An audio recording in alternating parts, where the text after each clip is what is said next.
Togoyo Media Group. Fadlan subscribe, share, like and comment.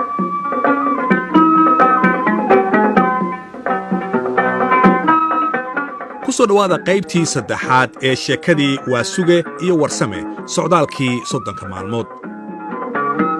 Halkanna waa Togoyo Media Group channel. Fadlan subscribe gareeya, like tana saar si ay noo dhiirigeliso noo soo geliyo sheekooyin muuqaal iyo waxyaabo xiiso badan. Fadlan ku xidhnow Togoyo Media Group, like, share and comment. qaybtii labaad ee toddobaadkii hore waxay noo joogtay gabadhii caddaanka ahayd ee Maria oo iyadoo aan soo dharbadalan oo qabta surwaalkeedii gaabnaa soo hor istaagtay odagii sodonkeed ahaa ee Waasuge. Waxay galabtaasi ahayd markii ugu yaab iyo ama kaaga badnayd Waasuge. Markii gurigii la galay oo la kala salaan qaatay ayaa Muuse aabihii waxa uu ku yidhi, maxaa lagu keena aabe oo aad cabaysaa qabow iyo kulayl? Waasuge waxa uu yidhi, wixii aad haysaan ii keena, laakiin waa in uu bun ugu horreeyaa. Markaasay Maariya inta orodday ay duqii u keentay fiijaan qaxwo ah.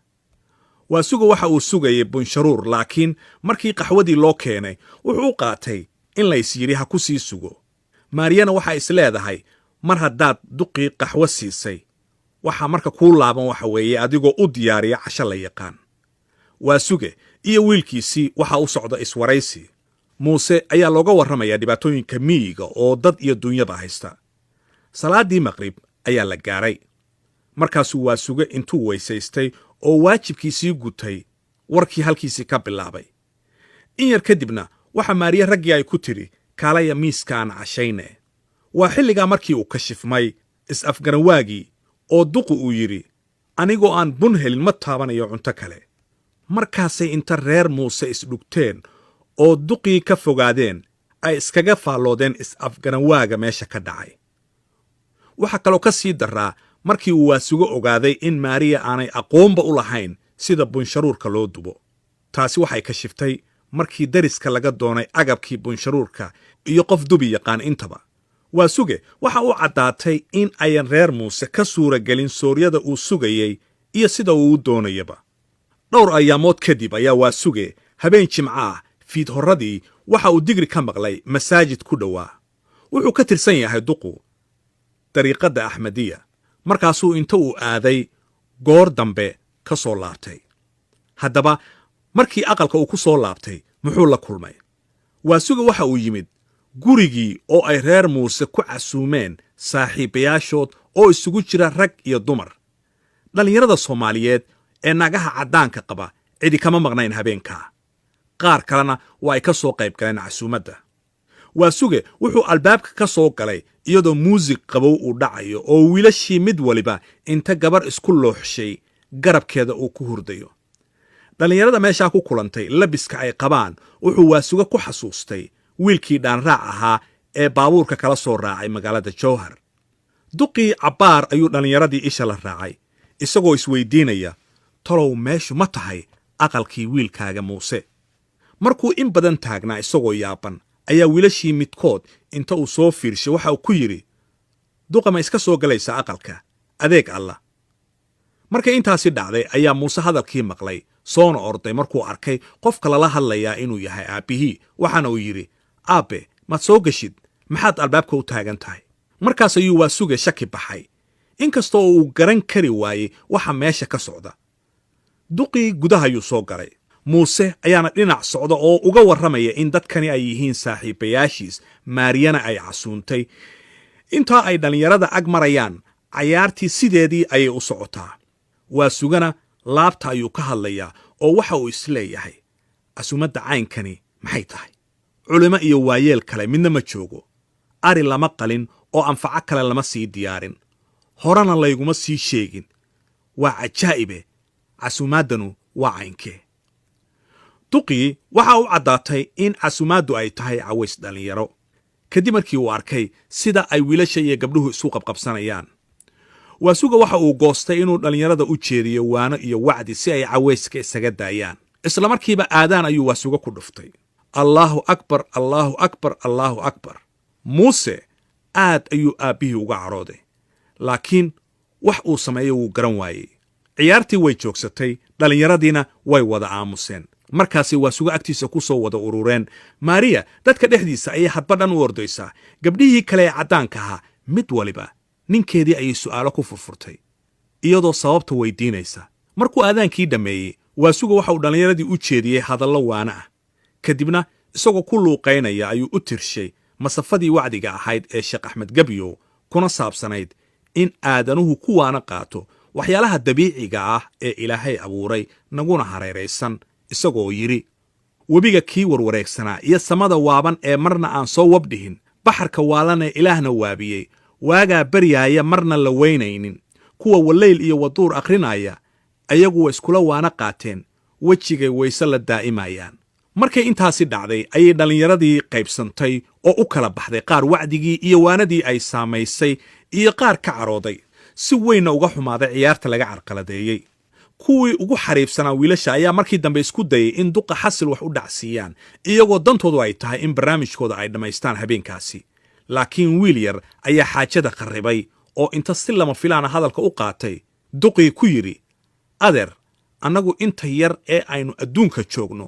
waannu tumanaynaa aakhirada aad sheegaysid yeelkeed waasuge aad ayuu weertaasi ula fajacay ilaa hadalba uu ka soo bixi waayo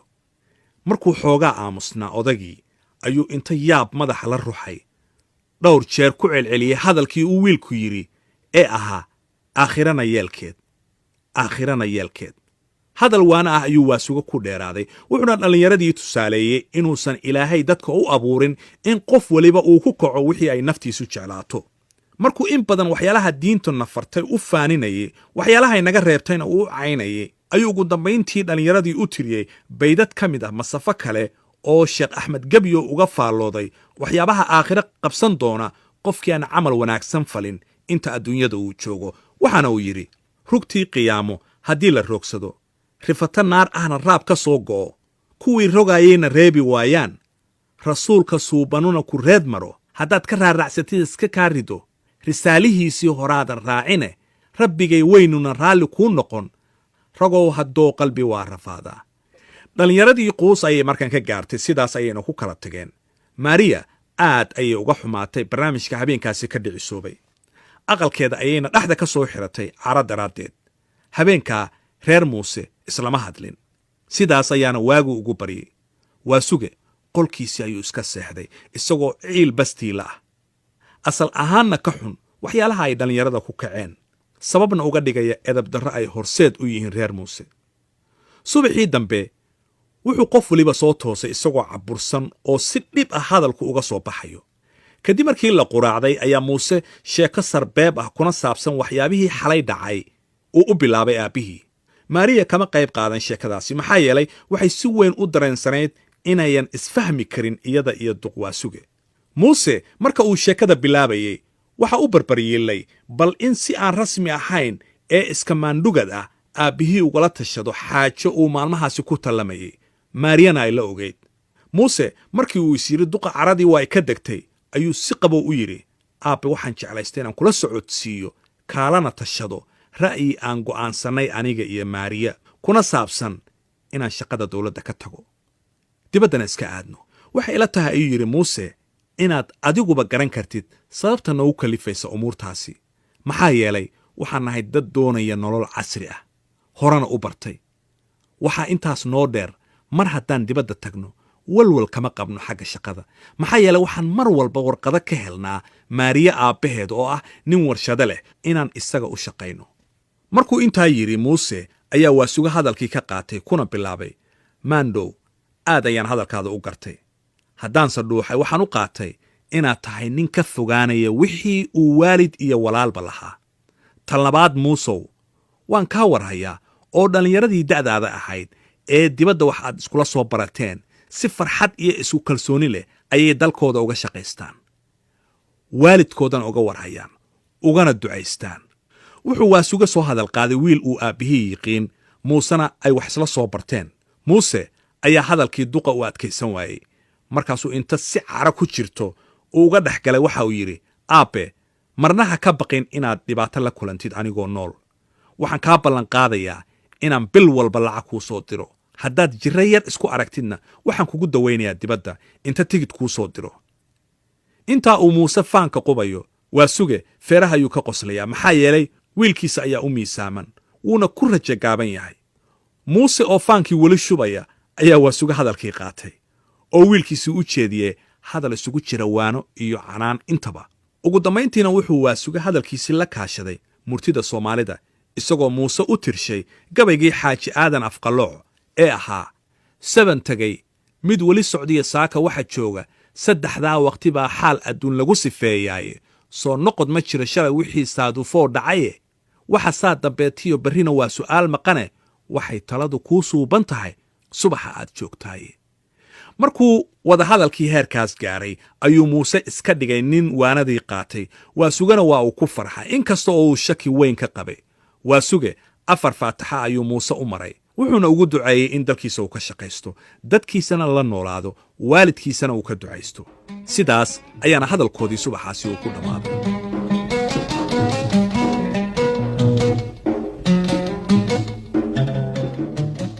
5 maalmood kadib ayaa waa suge goor subaxa wuxuu aaday suuqa xoolaha isagoo dantiisu ay ahayd in uu ka soo fiiriyo dad baadiye ka yimid oo reerihii uu ka waraysto maalintaas ayayna waa suge iyo warsame si lama filaana ugu kulmeen suuqa xoolaha waa maalintii dirir iyo warsame ariga ay iibinayeen lagama sheekayn karo sida uu mid waliba u farxay markii ay is arkeen maalintaasi waxay isku fureen murtidii ku gaaxatay intii ay kala maqnaayeen dirir iyo waa suge ayuu warsame isbaray kadibna waxay wada jir uga shaah doonteen maqaayad suuqa u dhoweyd intii ay u sii socdeen waxay isu sii sheegayeen halka uu mid waliba magaalada ka joogay muddadii ay kala maqnaayeen labada duq waxay u hadlayeen si tanaaga ah oo farxadii ay ku jirto markaasaa qofkii ag maraaba dib u sii dhuganayay dadka qaarna wayba ku qoslayeen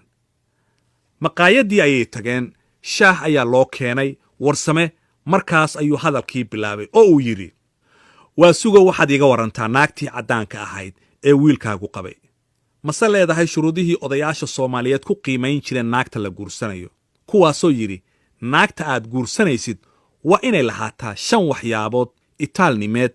aqbal naageed arrin waayeel af muslim iyo anshax culimo waa suge ayaa markaa isagoo warsame u jawaabaya si wanaagsanna hadalkiisii u dhuuxay inta shaahii ka baday oo koobkii dhigta ku yidhi wallaahi warsamow haddii aan dembi iska dhowro gabadhu waa qof aad u qurux iyo caqli badan cilmiga gaaladana aad u taqaan sida la sheegayay waa suge cilmi waa u diinta islaamka wixii ka soo haraana umaba danqado laakiinse buu yidhi warsamow waxyaabo badan waa ka dhiman yihiin waadna og tahay oo waxay soomaalidu ku mahmaahdaa dad maceeb la'yahay lama yidhaa ee macayntaa ayaa la yidhaa haddaba warsamow haddaan si tifaftiran kuugu warramo waxyaabaha gabadhaa ka maqan waxaan ka soo qaadi karaa bal mar waayo ma tukato mar kale waayo ma taqaano sida bunsharuurka loo dubo waxaa intaa ka sii daran waxay neceb tahay daacadda oo sidaan iskugu celinayay kuba wadna go'ay haddiise aan warsamow tixgeliyo heshiiska iyo kala dambaynta iyada iyo ninkeeda waxaanba is idhaahdaa kuwani waa reer jannaadkii la sheegayay markii halkaa marayso ayuu warsame maahmaah gaaban ku tuurtay hadalkii oo uu yidhi waa sugow waxaa sideedaba horay loo yidhi isqadaris qoys kuma dagaalo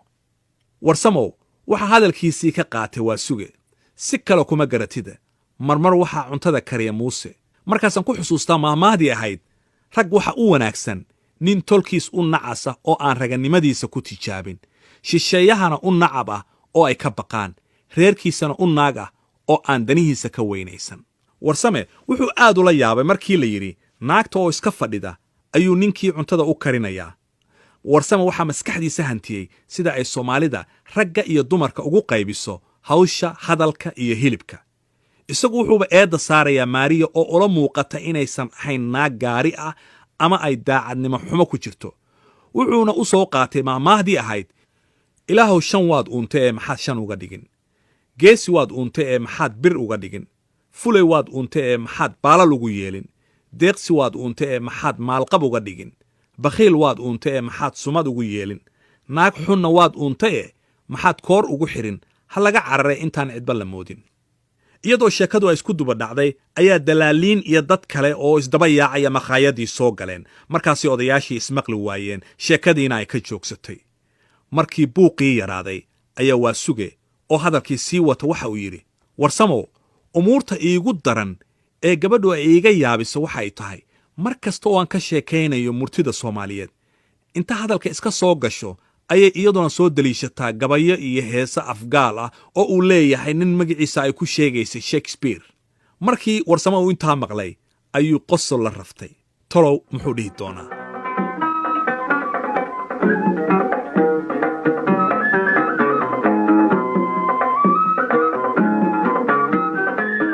halkaa haynoo joogto qaybtii saddexaad ee sheekadii waa suge iyo warsame socdaalkii 30 maalmood